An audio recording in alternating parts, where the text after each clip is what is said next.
that okay, Leilani? Study session. It is okay. Very good, thank you. Notice we have Leilani back with us Hi. after a long hiatus. Nice to see you. Thank you. Okay, we're ready for study session. Okay, now we'll begin our study session, 4 p.m. on July 10th, 2007. Please call the roll.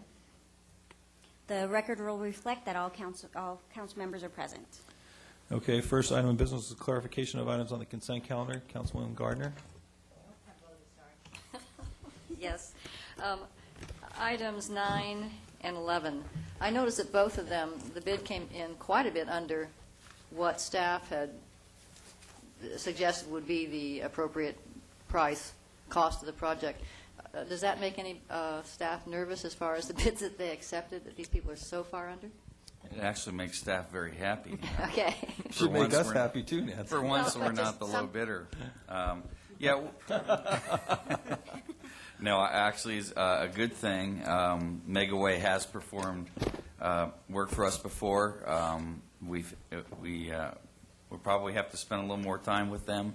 They did struggle on some of the past projects, but nothing we can't overcome, and we'll work heavily to make sure it gets done. There is one issue that has come up that you raised, is that we are having some trouble acquiring the specified king palm trees. They just don't seem to be available in the size that we've specified, and so we're going to be working closely with them to probably do some revisions to that item. Maybe we'll delay the planting of the trees, or maybe we'll just continue our search, but we will be working on that with them. And one more question, still on this one on number 11 on the Newport Terrace landfill.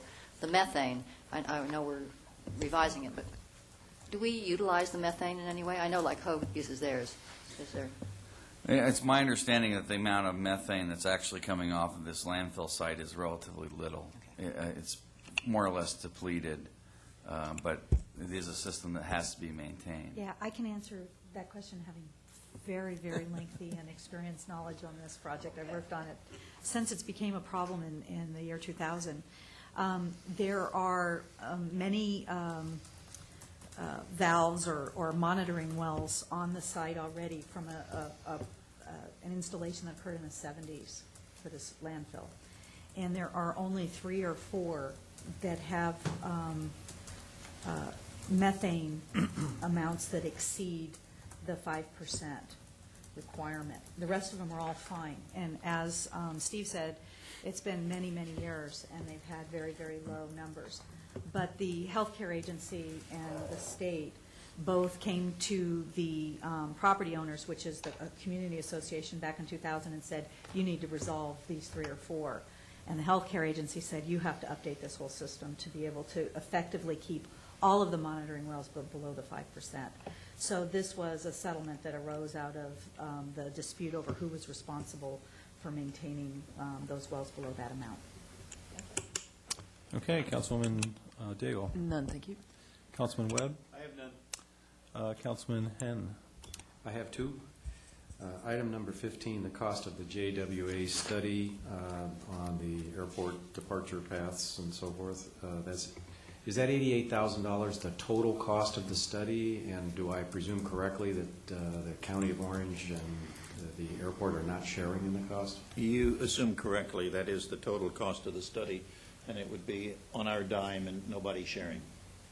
And did we ask anybody to share that cost, or do we know the answer before we ask it? I think we know what the answer is, and let's talk about this for just a little bit. Every year, we get requests from the public, and people attend the Aviation Commission meetings and talk about, gee, what if the airplanes, when they took off, made a sharp right turn or left turn, how about sharing the flight path with people who aren't experiencing it now? And we are, tell them the same thing. That isn't doable. The FAA wouldn't want us to do that. This is finally a study that would be able, that we could show people and say, here are the parameters. Here what you can do and what you can't do. And $88,000 is a lot of money to do that. but it is a non-ending issue that is repeatedly comes up. So, our thinking is that it's time to really do this. But it looked like the study might also yield some other answers that could be helpful in terms of new application of new technology and so forth. It could be, and the FAA is looking at some airports now to change their flight patterns. So if they ever do that with us, this information might be good, to know so that we could, engage in that discussion with them. Okay. Item number 16, the OASIS fundraising. This authorization is authorizing a non-tax qualified entity to raise money, or is it assumed that these entities that we are authorizing will become tax qualified? I don't think it's assumed that they will become tax qualified. I mean, I pointed out in the staff report that that's what the policy says. And in this case, there is a committee that is talking about fundraising and beginning planning for fundraising. So I think the action for the city council tonight would be to find the unique circumstances and allow this committee to raise money. But shouldn't they be? No, mean, I why think wouldn't that you the want it? concept is that the city would actually be doing the fundraising. In other words, that this is a city committee or a committee that's created for the purposes of fundraising, and that this money that comes in would come into the city, which is what we do. But it isn't a committee that was authorized by the city thus far. I think the Well, thought is that the donations would be made to the city, which Correct. can qualify them for Exactly. the necessary. That does qualify them Right. as tax deductible. The tax- Right, exactly. So the So point they're would be is acting as that a you would be, conduit here. agreeing to them. That's what I misspoke, but that's what I thought was the intent here, is that the council would be approving this committee to be raising funds on behalf of the council, on behalf of the city, for this project, so that the money would be given to the city for this project, and then the city itself is a tax-exempt entity. Okay. So what they get when anybody gives a donation to a city for a public property or public project or whatever, then they get a letter that doesn't say that it's tax exempt, but they give the information on the tax exempt status, and it's up to them to go back to their tax All right. person to make sure. So these committees will not exercise any dominion over the money collected? Correct, it would go to the city. All right. It's the same kind of deal like Bernie's Falls does, raising money for the Newport Center Park. We authorized that group to go out and raise funds at Well, that time, too. And it's kind of the way they've been doing the Marine 1-1 too, as well, correct? Yeah. Yeah, the 1-1. Well, they've been taking money in. We've yeah. been taking money on that, haven't we? The Or 1-1 has that been? and The McFadden. city administers that, but it is in a separate fund. So let me think about that. The city has authorized that committee To raise the money. to be formed and to Right. raise money. Same with McFadden Square project, where the city's collecting the money, but there's groups out there I don't know if our tax soliciting. exempt status would apply to the Marine 1-1 though. Well, that's beyond this discussion, so.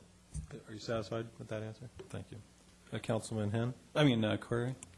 Well, back on item 15, I want to be sure I understand the scope of the study on the airport then. This is designed to provide, evidence or information that would be used to oppose any potential changes in the takeoff patterns? It's strictly information at this point. We don't know what the study is going to show, but we don't expect to use the information to form the basis for doing something else. It's strictly an informational study. Well, might it suggest that you could in fact turn left or turn right after takeoff, and that would be, I don't know, safe within certain airport operational characteristics? Or, in other words, what I'm asking is this study likely to give us information we really don't want to have? That we don't have now? That we don't want to have? In other words, might it be a tool Bad to answer. support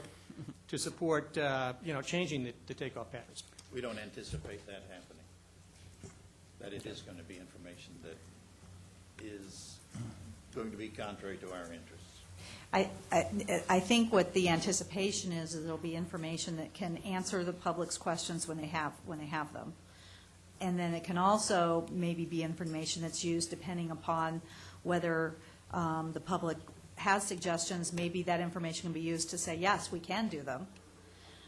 Or it could be used maybe to counter some proposal to do something in the future. We would be armed with that information. So I don't know that it's anticipated, and when the Aviation Committee looked at it, that it would be used against us in any way. It would be more as information that we could use depending upon Okay. what the questions are that are asked. Well, I'd be prepared for the questions of why is the city studying changing the takeoff patterns at the airport, because those will surely come. And then, Robin, back on the, I guess, item 16, what do we need to do to establish the tax deductibility of donations to the city's public art that will be the 1-1 monument? For public art, if it's a public project on public property, that would be different. I was thinking more on the Marine 1-1 for the support of the Marines, because that's a different Right. type of This, thing. this agenda item is But for the it's for monument. public property like the McFadden Square issue, Right. the Oasis, any kind of fundraising for a city project, Mm-hmm. I would think that the city could lend its tax ID number to that donor, and then the donor would go to their accountant to confirm whether or not it was tax Right. exempt. Thank you. Councilman Selich? I have nothing. And I have none as well. Okay.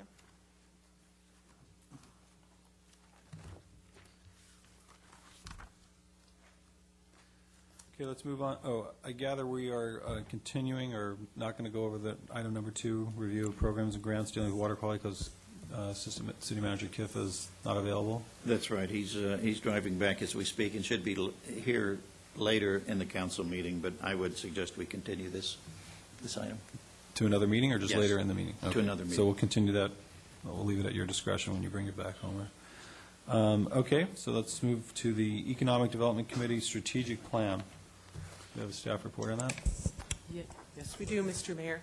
The City Council reviewed a previous draft of this strategic plan in February, and at that time, we had goals and objectives that we had worked with the Economic Development Committee on, but at that point, we're looking for some early direction before we went into the detailed level of outlining action steps and timelines and what resources would be needed. The council had just a couple of comments at that time, and we believe that we have addressed them in this revised draft. And this draft also goes the next step in the level of detail and shows exactly the steps that it would take to implement the plan, when various things would happen, and what commitment of staff resources as well as consultant resources we would need for this. I think it's important to note, though, that this is the first comprehensive economic development plan that the city has ever had, even though we've had the Economic Development Committee in existence since 1993. Their efforts so far have mostly been driven by the committee itself, and they have accomplished a great deal. But some of the areas where we have been less successful but always been interested in doing something are improving the tenant mix, especially in our older commercial areas where we tend to have the seasonal businesses do well and have a little bit more trouble getting things that are year-round. And what we have discovered in working on this plan is there are some new consulting resources available that we hadn't been able to identify in the past that will give us information that is really tailored to Newport Beach's circumstances with the small tenant spaces in some of our older commercial areas, some retail market information that doesn't just look at a certain radius and how many customers are there, but looks at driving time and the demographics of the population within that time and can help us to target what kinds of businesses we would likely have success in bringing to Newport Beach. So those are some of the newer action items that are in this strategic plan than we've been able to really tackle before. And with those things, staff and the Economic Development Committee really think that this is going to be a good guide for all of us to work on economic development here. We've provided you with a number of flow charts and spreadsheets that show you when various things will happen, as well as showing the amount of staff resources that will be needed to implement this plan. And based on the estimates in that spreadsheet, we think that we can implement it with the staff complement that we have today, which is 2 professionals, some of my time, and some clerical support.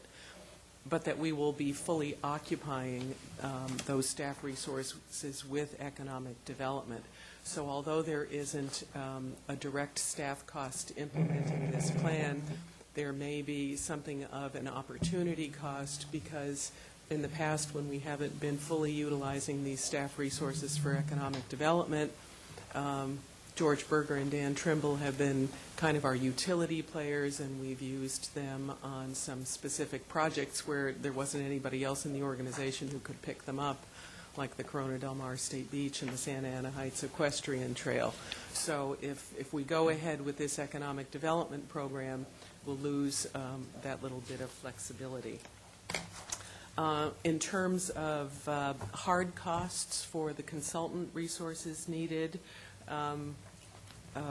we've estimated that over a 2-year life of implementing this plan, one-time costs would range from $154,000 to $283,000, and then ongoing costs would be in the range of $137,000 to $182,000. And if the City Council supports this plan and wishes us to go ahead with it, we would need to return with a budget amendment for these funds, because although we put some professional services money in the planning administration account as part of this year's budget, we did not put anything in that account for the economic development program, waiting for the cost estimates that would go along with this plan. And aside from answering questions, I would just like to thank the subcommittee of the Economic Development Committee, who put in a tremendous amount of time pulling this together, and that effort was led by Councilmember Henn, and then the 2 staff members who did most of the work on it were George Berger in particular, and also Dan Trimble, who are here to help me answer questions. Okay, does anyone on council have questions? I had one question. You said with current staff, you think we'll be in good shape, except I think one of the current staff is leaving. So that would, the way it's been going, it's been taking us a number of months to replace people. So how is that going to affect things? George and I are going to have to work a little bit harder for a short period of time, and maybe we won't get things done quite as quickly right off the bat. But if the council approves the plan, then it would be my intent to start recruitment to fill that vacancy. Okay, Councilman Daigle? A couple questions. We have, from time to time, a big project like Alexis, but kind of year in and year out in terms of budgeting this in excess of $500,000. What do you see as the year-to-year value of economic development? Well, I think what we're seeing in this plan is a more specific work program for us, and to me, the thing that is most exciting and interesting about this is the ability that I think we'll have with these new consultant resources we found to really do some targeted recruitment efforts. In the past, the only thing we've really been able to do in the older commercial areas is work with the business improvement districts to help them with their events and with the bids and do public improvements.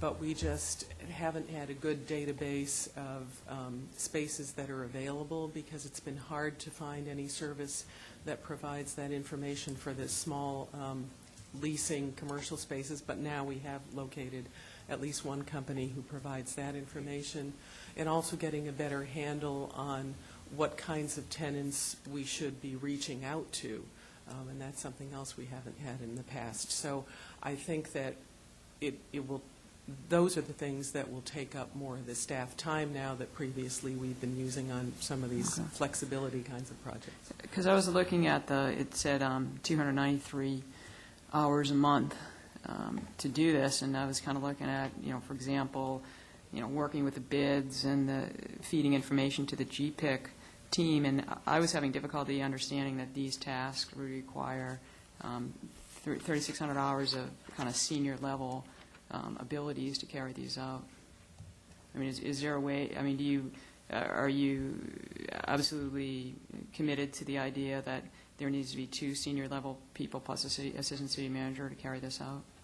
No, in fact, one of the things that I'm considering for filling the position that will become vacant is to fill it at the associate planner level rather than the senior planner level. So that would give us some salary savings.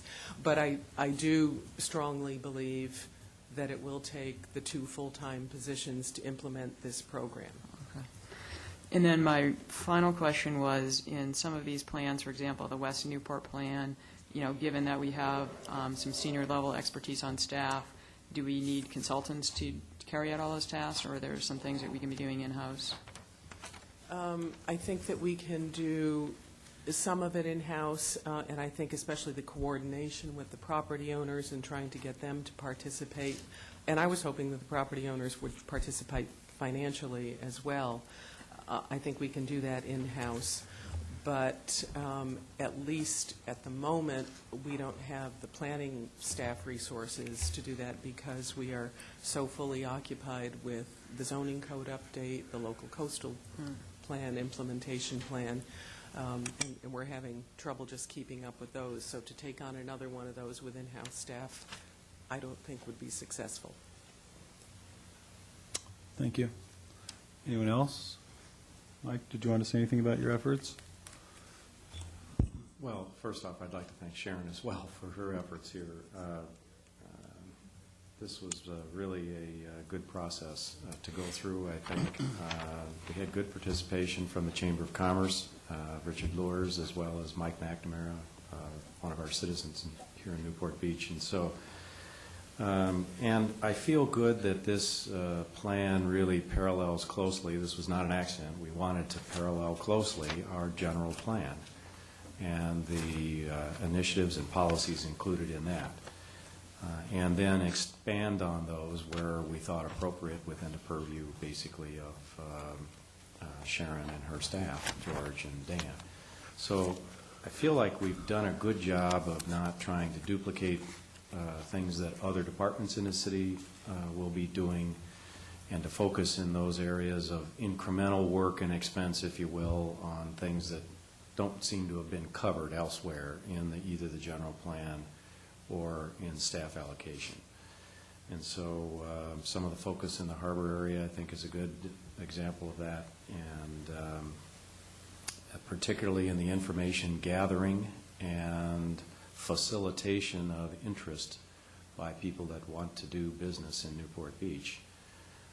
So overall, I think it dovetails well with what's already been established here. Okay, anyone else on council? Councilman Curry? Oh. All right, anybody in the public that would like to comment on our proposed strategic plan? Seeing no one? I'll bring it back to council for, I guess, opinions and guidance on how we want to proceed.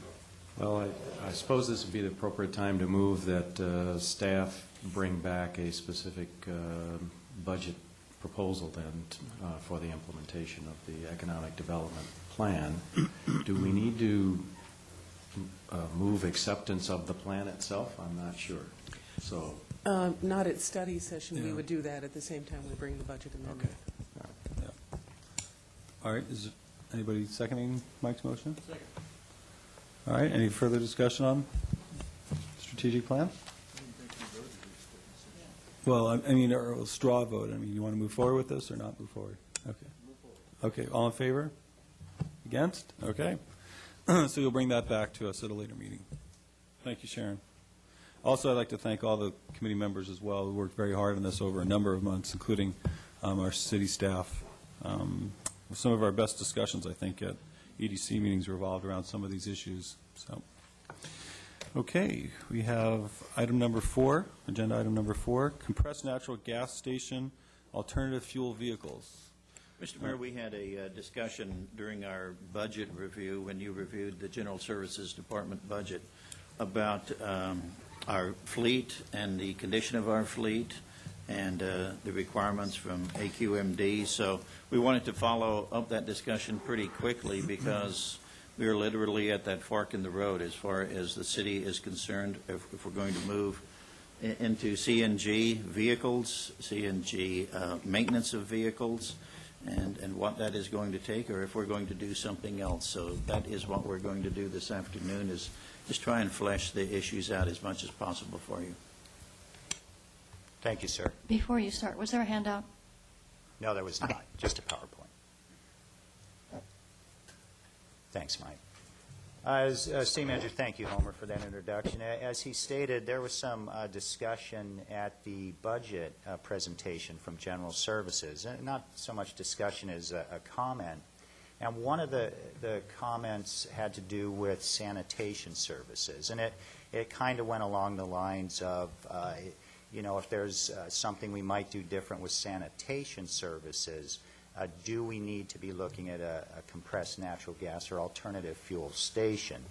Now, one of the things that we wanted to do this evening, or this afternoon, is run through the rules, the AQMD rules, and you'll see by doing that, it definitely impacts more than the sanitation department. Excuse me, Mark. Yes, sir. Is it just my eyes, or can that be sharpened up a little bit? I thought it was mine.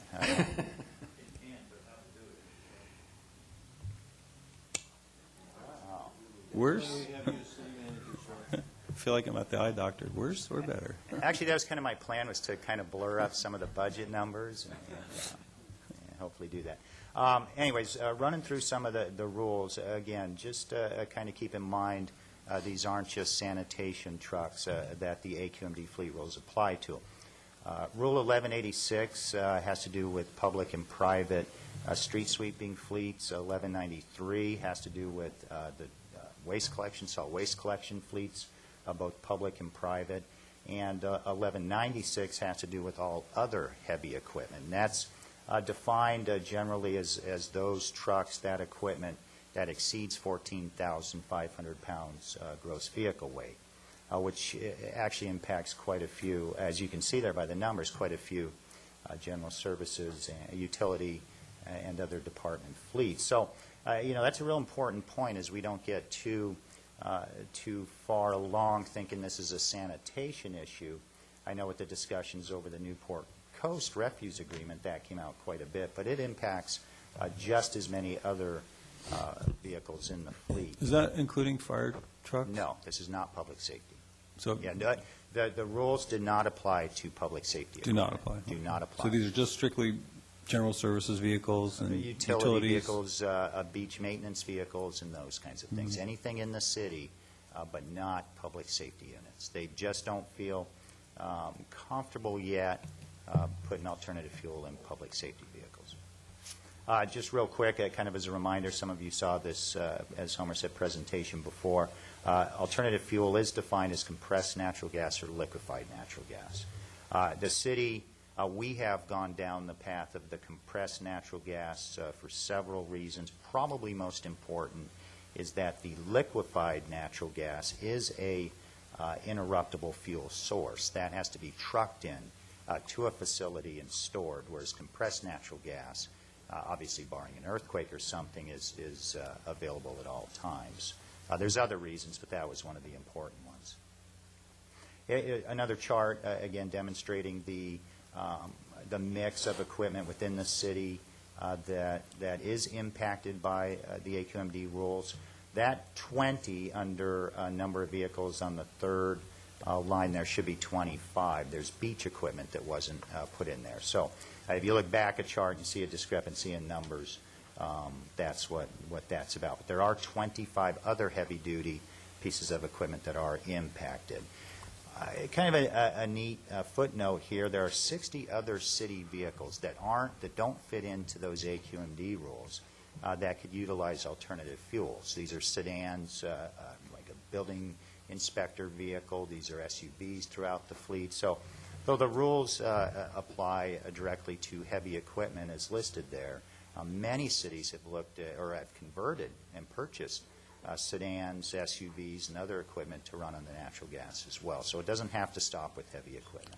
Mark, do you anticipate that down the road the AQMD is going to expand to the smaller vehicles? I don't, not in the near future. I think we have some other fuel sources out there, that right now the electric gas vehicles seem to be moving pretty strong. So I don't see that yet. Their focus seems to be on the heavy equipment, the diesel, specifically diesel equipment at this time. There are three components to an alternative fuel program, and the first one I'm going to spend a little more time on as we go through, but let me run through them here. The fueling station development, and what staff has been working on for the past year and a half or so is a public-private partnership, and I'm going to touch on the reasons why here shortly, but a public-private partnership to install, manage, operate a CNG fueling station at the city yard. Fleet maintenance shop modifications, I'll touch on the reasons for that. You'll see an estimated cost there. When you convert or purchase equipment that's natural gas powered, you cannot bring it into a shop set up for diesel equipment and work on, repair, maintain that equipment. There are things that have to be put into the new shop to be able to work safely on natural gas equipment. And then vehicle replacement. Now, we've talked a little bit about this before, but this incremental cost to purchase CNG equipment, it is quite a bit more expensive. Now, I'm going to bounce back up to the fueling station development. A fueling station that the size that we would need here in the city of Newport Beach would run about between $800,000 and $900,000. Under the public-private partnership, we do have a proposal from Clean Energy, a Seal Beach-based company, to fund that installation of a compressed natural gas station, and the city would be responsible for $100,000 of cost, which would mostly be infrastructure cost, putting up a fence with a gate, so that this public facility, people would be able to come and use the natural gas facility, but we would still maintain the security of the general services yard. And I'm going to touch on that in a bit.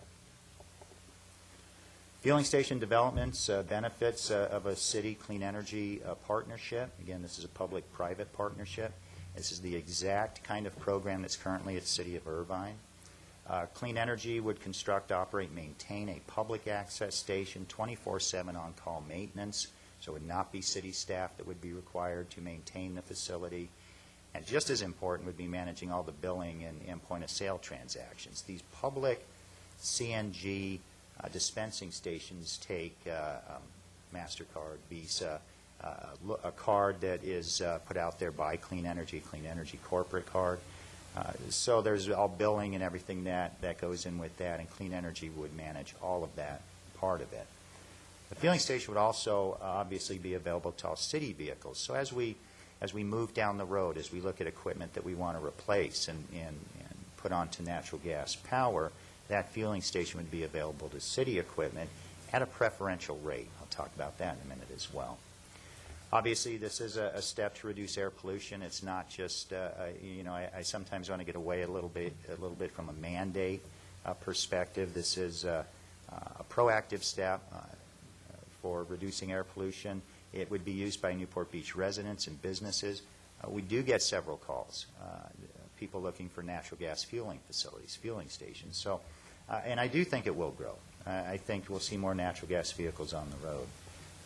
And then outside commercial fleets, taxis, shuttles, other cities that don't have, neighboring cities that might not have their own fueling stations. So this would be a public fueling station as well. Total cost, again, is upwards of $1,800,000 to $1 million for a station to install a CNG station. That's the pump unit that you actually pull up to and pump the gas. But then there's compressors to compress the fuel, dryers to get all the moisture out of the fuel, storage tanks, cascading storage tanks to store the necessary amount of fuel for the fleet. So it's a very big capital investment. Again, under the partnership, the city would pay $100,000 of that, and Clean Energy would be responsible for the remaining costs.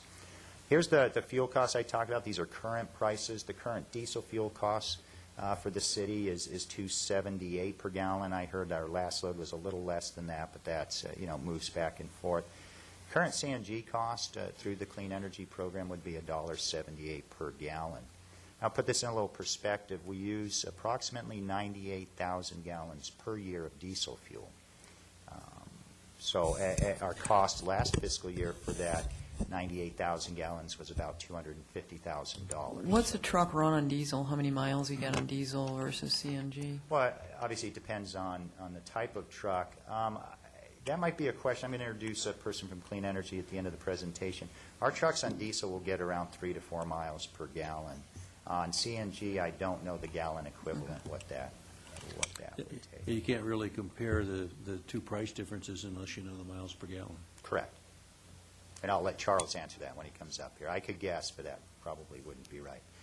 In addition to their proposal of citing a station and a preferential fuel cost to the city, and let me go back to that for 1 second. That preferential fuel cost will never exceed 10 cents. Let's see how I can say this. It will never go higher than 10 cents below the posted price for the public cost. So the city would realize for allowing the Clean Energy to install a station at the city yard, to use our property, we would get a preferential fuel cost as well. On top of that, there's a royalty payment to the city. Clean Energy has proposed a 10-cent per gallon royalty paid to the city for all fuel sold to a third party, be it taxis or shuttles or other cities or private individuals. The estimate, again, I'll let Charles kind of defend it, but the estimate from Clean Energy was that with the taxis, the 125 taxis, they're on compressed natural gas running from the airport into Newport, and some of the other fleets that they have filling up with the CNG product, they estimate as much as 200,000 gallons, gallon equivalent per year to be sold out of that station. So it gives a rough idea. The royalty payment, again, I'm not sure. I can't defend that number, but I do know that Clean Energy does have the account and helped actually finance the 125 taxi vehicles at the airport. What about performance? You don't see fire trucks on the CNG, so how does that run compared to the diesel? Yeah, there's some differences in a fire truck, and one of them has to do with idling time. There's some concerns with fire equipment as far as idling at a fire at a site for 6-7 hours or what it might be, and that may cause some problems. We have talked to many other fleets. City of Santa Monica has compressed natural gas refuse equipment, and we're not hearing any problems at all. Now, understand there's a learning curve there, and some of the problems are more mechanics getting trained to work on the CNG equipment more than problems with the equipment. But we've not heard any red flags on the CNG. On the fleet maintenance shop, again, we received an estimated renovation cost of $900,000. Excuse me. We had a study done in, I believe it was March. Yeah, it's right there, March 2007. We had a company come in, Fuel Solutions from the Los Angeles-based firm, come in and take a very detailed look at our shop, our existing fleet maintenance shop. And the company, and this is what they do, they look at these various factors and what needs to be upgraded, what needs to be replaced to be able to work on compressed natural gas equipment. And they came up with a detailed cost, part numbers, construction drawings, those kinds of things that gave us this number here. So to modify or upgrade or renovate the shop would be a significant cost. Vehicle replacement, and this is what came up, and again, I appreciate City Manager's comments. This came up also during the budget presentation as far as replacing some of our equipment, refuse equipment, even though I said obviously this is only one part of the fleet that is impacted by the rules, but this is the part of the fleet that is in a desperate need of replacement. We have a council policy, F9, refuse vehicles, an 8-year life, and street sweeping vehicles of a 7-year life. And right now, today, we have, as you can see there, 18 out of the 23 refuse vehicles have exceeded that service life. And they haven't just exceeded it by a year. We have 4 trucks, I believe, that are 13 years old. We have one, believe it or not, it's 26 years old, the one that runs on the beach. Actually, I think we have 2 of them that are 26 years old. So we have quite quite a range there where these vehicles have run past their prime, and it is starting to impact services. We have actually doubled up people on trucks. When trucks come in off one route, we'll put people back on that same truck. So it will reach the critical point here relatively soon where it could impact services. Same with street sweeping vehicles. 3 out of the 6 vehicles have exceeded their life. And, for example, the day after the 4th of July, we have every single one of these trucks we can get out there. So we don't have, we don't have a buffer of trucks or an inventory of trucks that allows us to let vehicles sit. We put all these trucks to work. If we get 2, 3 of them out of service, it will impact the service we can perform. Mark? Yes, sir. What would be the approximate total cost then of a refuse vehicle today that was running on natural gas? That cost would be about $230,000. How much would a diesel vehicle run? For a front loader would be about $160,000. Just to get about $67,000. Yeah. And that, again, depends on the truck. The small 2-man packers would be significantly less difference in cost.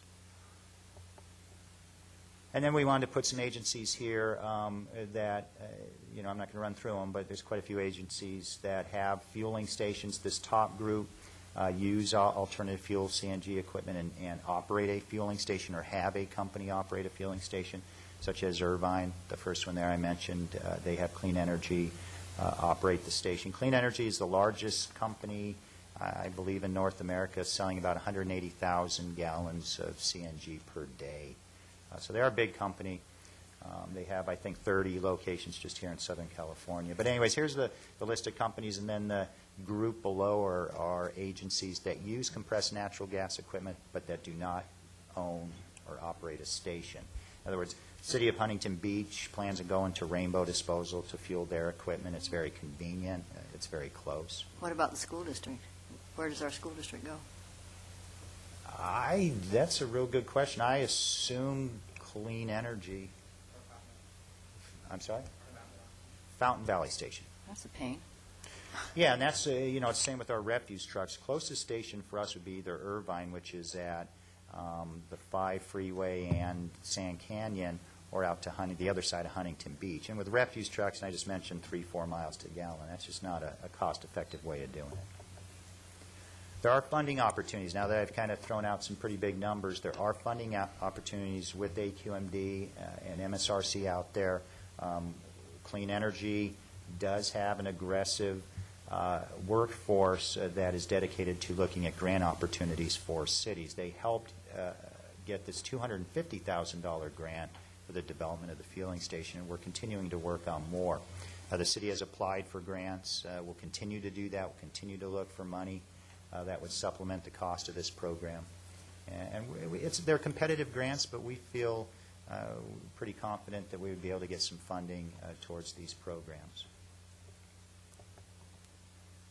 And finally, a timeline here, and we're probably, look good this morning, but I think we're behind already. But one of the things that we sure wanted to bring forward was, number one, that this isn't just sanitation equipment, but that there might be some opportunities with a station at the general services yard. We might look at things like using the oil field gas that is currently going to Hoag Hospital. There's been discussion on that, piping that literally down, I guess, Superior and bringing that into the station. It would, right now, if we hooked it up today, it would be 100% Southern California gas company, SoCal Gas, right there off of Industrial. There's a 4-inch gas line. If we were able to bring a pipeline in from the oil field and bring that gas in, we could blend it with SoCal Gas, and we could use the oil field gas we're producing to help run the vehicles in the city. So, kind of close the loop kind of a deal there. So, there's that opportunity. So, number one that we listed that we want to bring back, maybe as early as at one of your September meetings, is an agreement with Clean Energy. We'd like to bring an agreement forward, go through it step by step, have Clean Energy here, and have the council give us the go-ahead on that agreement to then sit and negotiate some of the points that council may want us to talk about with Clean Energy. And then, late summer, early fall, come back with a formal agreement to start the work on a fueling station, CNG fueling station for the city. Time's critical because a fueling station, by the time we get the permits and get the station installed, takes anywhere from 8 months to a year. Purchasing equipment, especially sanitation collection equipment, is out almost a year. Because as you can imagine, a lot of cities are ordering CNG refuse packers. And shop modifications, that could take quite a bit of time as well. So, we're anxious to get the ball rolling on this. We have a lot of old equipment. We're trying to maintain the good services, but it's hard with 26-year-old trucks. But the first thing we'd like to do is a public-private partnership. We'd like to get the taxis, give them a place to fuel up, bringing people to Newport Beach, and get the public to use the station sooner than later. And with that, Mr. Charles Oshler is here from Clean Energy. He can answer some of those questions as far as comparison of a gasoline gallon and a gallon equivalent of CNG. Or we can answer other questions regarding the fleet. Thank you, Mark. Any questions from Mark? I do. These tanks for the storage of compressed natural gas, these are above-ground tanks? That's correct. And so, from a security standpoint, they represent a giant potential bomb, right? I see Steve reaching for his button. Maybe he has. Were you reaching? I'm No, I not thought you were gonna bail me I'm out not there. No. trying to be, I guess. I mean, if you if you were bent to do that and you had the means to, I mean, they aren't something you're going to shoot at and they'll explode or something. I mean, Well, so they're that's surrounded that's by. generally where I'm headed with the question. How specifically is the explosion threat going to be dealt with from a security standpoint? And if you can't answer that question today, it certainly is a question that's going to need to be answered along the way. What special security measures will be in place to prevent a terrorist-like attack on that facility? Okay. I would just wonder, though, obviously a big tank has a lot of gas in it, but every gas station is a terrorist target, I suppose. I mean, a gas station can go up pretty well, too. Well, except these are above-ground tanks. So I think compressed natural gas represents a somewhat different security threat than an underground. Well, maybe the fuel Clean tank. Air guy could, since they have a bunch of these stations, could address some of that issue. One question I have, and maybe that's for the Clean Air guy too. We were talking about, and I'm sorry to call you the Clean Air guy. I forgot what your name was. Charles. Charles. Maybe Charles could help us out here. We were talking about potentially using some of our own oil field gas, and what would be the possibility of doing that in a public-private type of environment. Okay, well, Why don't you give us your full name again? My name is Charlie Alschler. I'm with Clean Energy, and I do appreciate you guys giving the time for me to come and speak to you guys about this project. There's a few questions that I'd like to address. I'll start with Mayor Rosansky's regarding the surplus of natural gas that the city has. We've never looked into any partnership like that with any other city. It'd be unique, but I don't think there would be too much of a problem in possibly exploring that option. I mean, you're basically buying your gas from the gas company? Yeah, we buy it from the local utility and tap into their line. So long as we can tap into the city's line and get the gas, we could possibly work with that. But might it require scrubbers or some special equipment then to treat this gas? Yeah, it would have to be, meet the specifics to run, to power vehicles. And I can't answer that question, like the exact specifics of the gas, but. As well as the cost to pipe it up there. Right. I think that if you look at the scrubbing facility that Hoag Hospital has put together to work with both the methane gas that it gets out of the ground in the general vicinity of the hospital as well as the city's system, that there may be some unique things that would have to be investigated before you go further. I believe that the city's gas is considered to be pretty high quality compared to what you might just get out of the ground. But I think we also need to think about that because we currently sell that gas.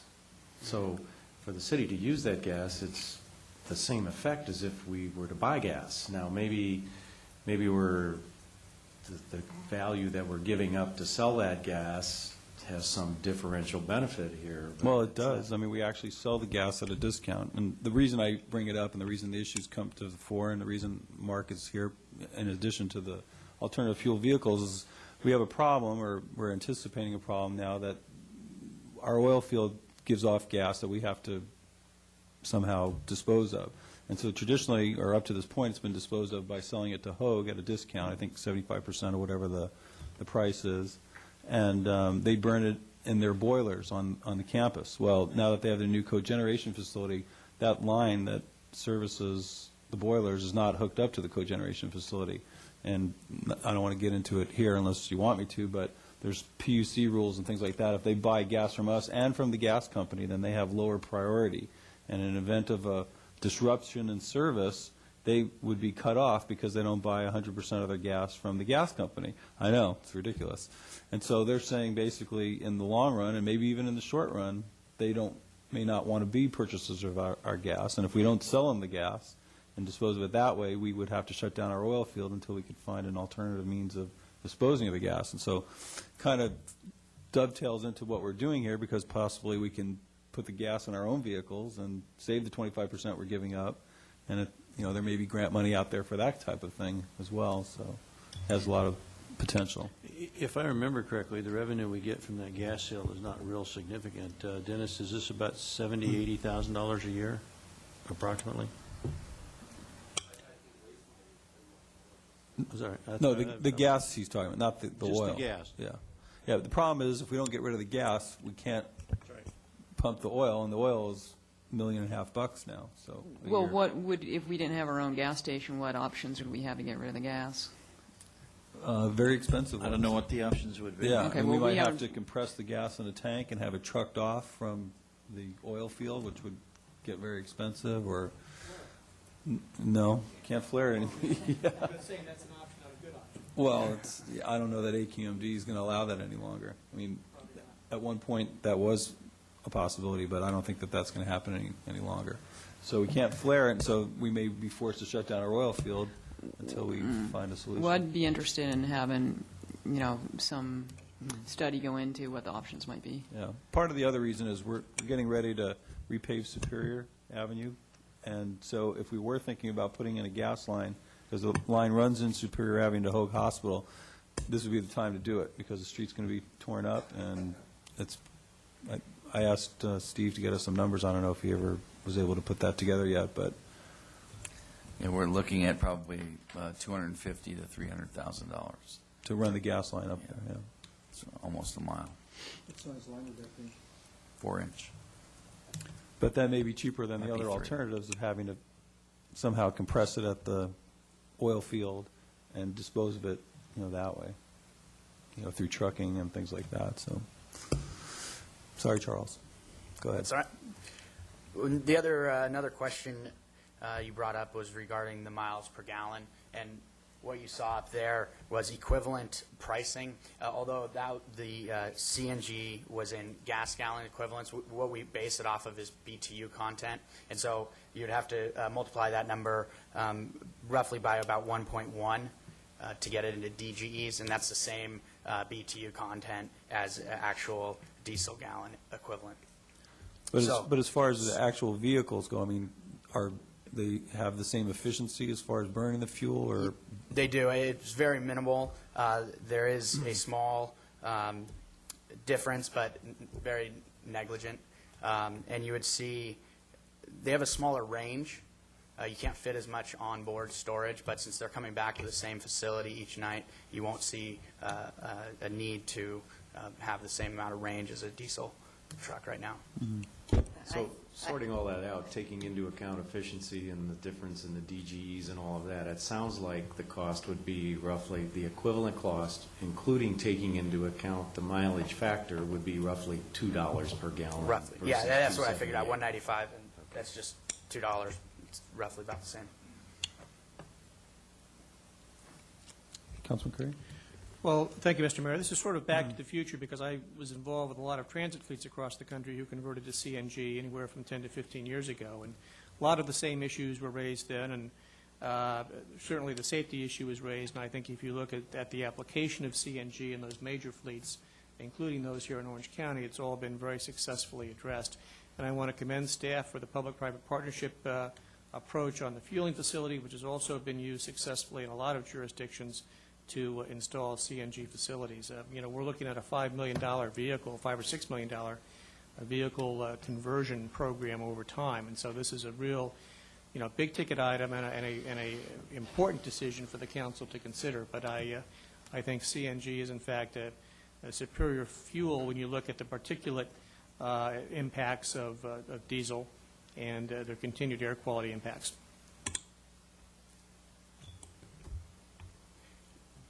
Did you want to comment on the safety of the tanks? Yeah, that's the last question I was going to mention. The tanks actually store, first off, they're rated to 5,000 PSI, so they are able to store, and they store the gas, and you can't puncture them with a shotgun, or if you do, we're able to, it would dissipate into the air. So it wouldn't it cause an explosion. Now, I'm sure there's enough, you can get enough bombs to put next to it that it would blow up. But it has very minimal gallons of gas in those tanks because we have the compressor that would connect to the utility, and it would pump right into your vehicle. So you don't have like a 5,000 or 10,000 gallon. How big would a tank physically be? They hold about table, three. No, it would be probably as long as this table. There'd be 3 of them. 3 of them? Mm-hmm. And it holds about 300 gallons. So roughly similar to a large propane storage tank that you see spotted Right. all around farms and everywhere Right. else in the United States. Okay. Anyone else have questions? Charles? I do have another Go question. In terms of understanding what alternatives are available to us, I'd like to understand, or you talked a little bit about the fact that there's no fueling stations available in the immediate area and the cost of shuttling trucks back and forth to an alternative fueling station would not be very good. What about the maintenance of these trucks? Is it possible that the maintenance requirement wouldn't be so great, particularly in view of the fact that we're going to have to buy new equipment here that's covered by warranty? And are there other facilities, maintenance facilities in the immediate area whereby, in effect, we could outsource the maintenance of these trucks at not much additional cost because the shuttle cost for a maintenance trip once in a while wouldn't be very great relative to everything else? And we're talking about spending $900,000 for changes to our maintenance shop to do this. So what about that alternative? Well, it's certainly something we could take a look at. The closest facility that would be able to handle, that I know of, that would be able to handle the refuse trucks, large equipment, would be the Irvine, City of Irvine facility. And I don't know if there's some kind of a agreement a couple of cities could get together and come up with on maintaining equipment. Would it make me nervous that our equipment would get the attention or the attention it deserves, instead of their city equipment? There's a lot of things we would have to consider there. Again, we don't have a lot of backup equipment, and so our job's to get, especially sanitation refuse trucks, to get them back on the road just as quick as we can. What about private entities, not like cities, other cities, but there must be private maintenance companies? I'm sure there are. I don't know of any in this area. You talk about shuttling trucks or cars. If we expand it to include cars and SUVs and those kinds of things, I don't know of any shop within this area that would work on CNG equipment. Mm-hmm. I no doubt there are somewhere. But then you get into that shuttling and you bring a truck in for what we might consider a minor problem and it's gone for a week. That outsourcing of vehicle maintenance it can impact. Well, and it's certainly a different maintenance requirement for heavy trucks that would require, heavy lifts in order to Right. take care of them. I wasn't expecting you to be able to answer that question standing right here. What I want to make sure of is, though, that we have done a review of that alternative before we conclude that we should go ahead and spend all this money. So when you come back with a more detailed view of this, I'd like to be sure it includes a careful review of outsourced opportunities for this.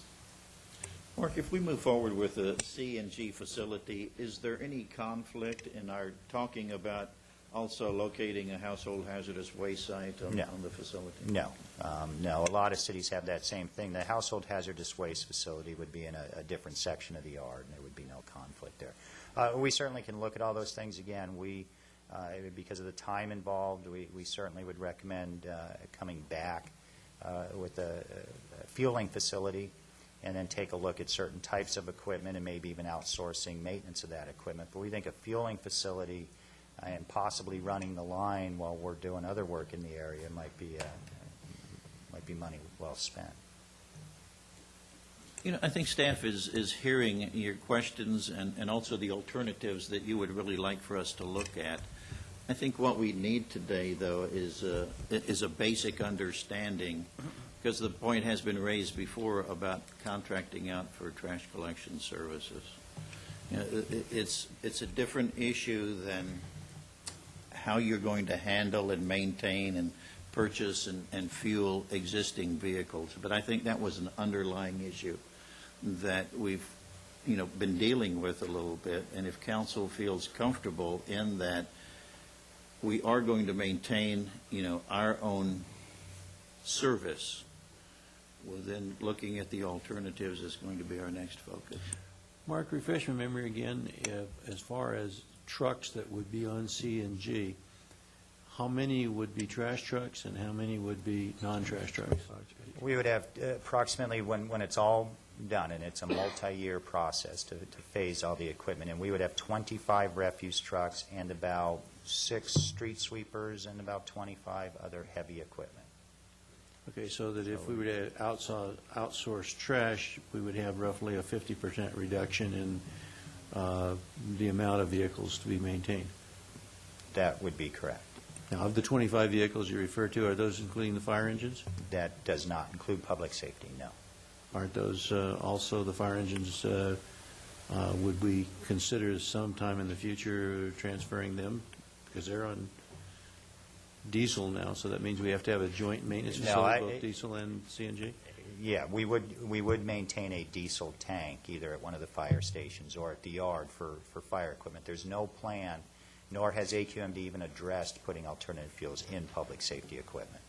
Yeah, but the point is that part of the things that are going to have to be done if we take over the CNG, doesn't that change the maintenance training and equipment and that you need to have to provide the mechanics necessary to take care of CNG engines and diesel engines? Yes, but we have the mechanics. We have 2 mechanics that specifically work on public safety equipment, on the fire engines. The other mechanics have already gone through training, CNG training, though limited, and they would be responsible for the refuse trucks and the other equipment that's been converted to CNG or purchased.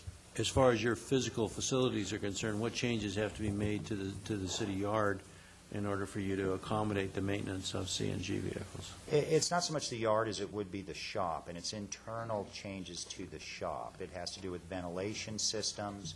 We have to have actually giant roof fans put in to ventilate the shop in case there is a leak. We have to have leak detection systems, warning systems. It wouldn't impact, and maybe I'm missing your point or your question, but it would not impact the work that is done on the fire equipment. You would still have the same bays that you're currently working with the heavy equipment. You would still need to have that equipment whether you had the trash service or not, is what the point I'm trying to make is that. Yes, you would. So that we don't eliminate the changes to your city yard physical facilities by eliminating the trash collection. You still are going to have it to take care of the other trucks. The other 25 trucks, that's correct. But is there any difference in cost of constructing the maintenance facility if you had, say, half the fleet that you presently have being serviced for CNG? Oh, I don't know. Now, that would be a good question for the consulting team that came down and took a look at it. Would you be able to put a wall up down the middle and convert half of it to be able to work on CNG? I don't know. Well, make sure you understand. I'm certainly not prepared to express a view today about whether or not we should continue to operate our trash hauling service or consider outsourcing it. I'm not, no way am I prepared to express a view on that. But what I'm trying to get at is, if we were to assume that the trash hauling trucks were going to be owned and maintained by some other entity, then there's still about 30 trucks remaining that ultimately would need to be converted and serviced as CNG vehicles. Correct. And so if you were only then servicing 30 vehicles, would that affect the total cost of the $900,000 that you need to spend on your maintenance facility? Right, and maybe I'll answer better this time. I don't know, I would have to talk to Fuel Solutions, the company that came in and said it will take $900,000 to convert the entire shop. The question we would ask them is, can you convert, instead of all 6 bays in the entire shop, is there a way to separate the shop and convert half of it for $450,000? Can you isolate a part of the shop and designate that part strictly for CNG and not put the warning systems, the fans, and everything in the other part of the shop? I don't know the answer to that.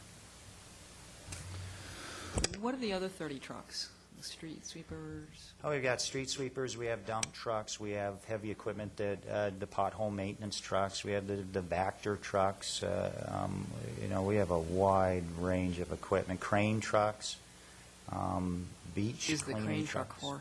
I'm sorry? What do we use the crane truck for? Picking things up. We've used the crane truck we moved the crane truck for removing trees that come down in lanes of traffic. We move it for road barriers, if K-rail or just anything heavy. I'm not trying to sound like Don, but whatever. It's just a wide range of equipment. On that point, though, we have not been able to purchase a refuse truck since 2002, and our fleet is aging quickly. So whatever the direction from council is, if we can answer some of the questions that were asked today, bring something back, we'd like to do that sooner than later. We're in need of new equipment. Yeah, I think the concepts of the station, it sounds intriguing, but I think like Councilman Hinn, I'd like to see a lot more of the details and what the alternatives are and all that. It's pretty hard to say which way to go. I'd want to know that information too. When you say alternatives, how many alternatives? To me, I'm very pleased with what you've presented. I think the private-public thing is great. I spent some time on the AQMD committee, so I'm very committed to natural gas after the alternatives just don't seem to be as attractive. But when you're talking about alternatives, do you mean the whole Shamir as far as outsourcing everything, or how far? Well, are in you terms gonna go? of if we were to go to the, we're going to invest a lot of money in terms of outfitting the station, the cost to them. If Costa Mesa were to have a station, that kind of a thing. What partnerships might there be with other cities? What exists out there to try to reduce some of those costs? What's the nearest refueling station if we weren't to have our own? Those kinds of things. Also, and I know Clean Air's been here twice now, but are there other providers that we haven't explored yet or talked to, or? Actually, how would you even propose that process would take place? Is this like a RFP thing, or is this we could do a sole that source thing, or? We could do that either way, 2 different ways. Clean energy, as of the last meeting we had last year, you had some of those same comments. And we did go out and take a look at what other companies, and there are other companies that build stations. There are companies that strictly maintain stations, and there are billing companies that will take care of the billing. What we found, and we did a survey with many, many other cities, what we found is Clean Energy was the only one that did all of those things. Certainly, if council's direction at some point is to move forward, we could put together an RFP. What would a company propose to us as far as a station and maintenance and preferential cost and those kinds of things? We certainly could do that. No problem with that. I just there's a lot of discussion left, and we talked about it last year, and we'll continue to try and pull this information together and hopefully come back to council soon. I think for my purposes, I would like, and I recognize that they may be separate discussions, but somehow I feel like they are a little bit connected as far as the issue as to whether, because we are at a juncture now, we're talking about replacing our entire fleet of trash trucks. And so I think this is the appropriate juncture at which to explore what our service is, are we doing it the best way we can do it? And I'm not saying I'm an advocate of outsourcing it. In fact, I would much prefer to keep it in-house. But I would like to get a sense of, are we doing it in a cost-efficient manner and for the level of service that we provide? And I think, our residents would be interested in that as well. So I'd kind of like to get at least a rough estimate or a rough feel for that. Mike? Well, with regard to that, I think that's a pretty big undertaking to try and decide, maybe you're just talking about a treetop analysis, a very high-level analysis of the issue, but, it's going to take a pretty careful analysis to decide whether or not we should be outsourcing our residential trash hauling. That's why I was getting at the issue of, can you at least present, in order for you to move forward on this, it appears to me pretty certain that we're going to need some sort of compressed natural gas capability and probably some amount of service capability on that, perhaps, after you show us what the alternatives are. I'd like you to be able to move forward on that, and that's why I was interested in identifying if there are cost savings associated with a reduction in the size of the fleet that you were being asked to service. So I think if all you're looking for is a very high-level survey analysis of the trash I think hauling. Mark's already knows what I'm looking for. It's basically that. I probably could go through the budget and just pick out all the items as far as, what goes to trash collection and figure out how many households we have and kind of get a I've done number. that. I'd be glad to show it to you. Please send it to me. I'd love to know. I haven't No, taken really, the time seriously, I'd be glad to. and I'm serious. I'd like to know. I've asked for it, and I haven't seen it yet. But I think it's just a discussion, as you say. What level of commitment do we want to make to, alternative fuel vehicles? We're talking about replacing a whole fleet of vehicles, and we're 25 vehicles that, I don't know what a CNG trash truck costs, but I imagine they're not cheap, or any trash truck for that matter. $230,000. Okay, so over $5 million, almost Right. $6 million. That's a hefty investment. Well, I would agree with Mike that, in any case, I think we're going to need the CNG station. And so if you could come back with some of the questions that have been raised, we can keep moving along on this. And And at the same time, get the other information that the mayor would like. Well, I think that we mentioned, kind of brushed over it, but school buses, for instance. I think we need to really coordinate with, because I think they're under the same mandate, aren't they? That's correct. And we need to look at perhaps the city of Costa Mesa. They do not have the same type of, probably the same number of vehicles that we would have, do they, as far as their maintenance operations are concerned? I'm not familiar with the number of trucks, but when we started this discussion the last time last year, they expressed an interest in maybe having their heavy equipment. They are under the same mandate. We all are, having their heavy equipment fuel up at a Well, they don't pick up their own trash in Costa No, they do Costa not. Mesa, so they probably have just right there, you can lop off probably half, I would imagine. Plus, they don't have beach cleaning vehicles and things like that we do, so I would imagine that they probably have a lot less. But in numbers. they've expressed that interest. So the point of other agencies using the facility is a good one. Mm-hmm. And then the royalty that the city would receive. There may be the opportunity here to move forward with just the station and answer some of the questions, along with having that pipe brought in the event that it's beneficial to the city. You could stub out the pipe while you're building the station, and then if the day comes when it's beneficial to the city or they need to burn off the oil field gas, you've got the station, you're collecting royalties from that, you're in a public-private partnership. There's a fueling source for the residents. It's still, the station alone is a win-win, separate from the equipment and the discussion on the motor fleet shop. So that may be a direction as well. Before we spend this $200,000 or $300,000 in putting a pipe in Superior Avenue as this next project, I think that we need to really look at the compatibility of the gas that I comes out agree. of the field and what type of treatment facilities might be necessary to fit it in, because I don't believe you can just blend the two together without some sort of process. That's true. I think we need to spend a little money with somebody who can answer that question, because it's going to take some technical knowledge that we certainly don't have, and it sounds to me like it would be money well spent. Okay, any further questions? Thank you, Mark. All right, I'll open it up for public comments on non-agenda items. Seeing none, I'll close the public comments section, and I'll adjourn to our closed session. Thank you.